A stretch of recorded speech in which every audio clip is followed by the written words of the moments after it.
Bev Jackson remembers when the local movie theater had separate entrances for black and white patrons.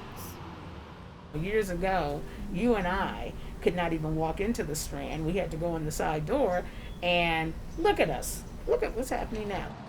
Recently, Cobb County, Georgia has transformed. From a once reliably Republican suburb that was part of former House Speaker Newt Gingrich's district, to a community where more and more black women are demonstrating their political power. There are people who would not even come out their house and say, I'm a Democrat. And now they're running for office.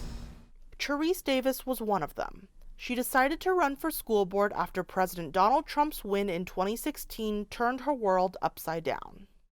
Knowing that I'm in a district that is overwhelmingly students of color, and knowing that that representation was not on our board, I felt even more of a sense of duty to run for office and to add my voice to the conversation.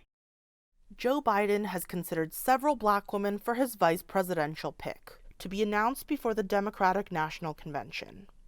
That representation matters, even to those too young to cast a ballot in November. Being able to see African American women in politics is a really, really good way, I think, for young girls to be able to see that they can amount to anything that they want. Seeing them fight their fight on the national stage has led me to be able to fight my fight on a personal level. Diversity isn't just on the agenda for Democrats. DEANNA Harris, the first black chair of the Cobb County Young Republicans, says her top priority is to elect more African Americans into the GOP.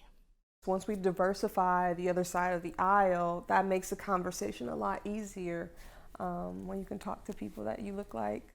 For many, this election, amid the virus pandemic and protests against racism, is do or die. Black women are saying we are no longer going to be taken for granted. We are a very reliable, dependable voting bloc. And guess what? We will not be ignored. Angie Wang, Associated Press, Cobb County, Georgia.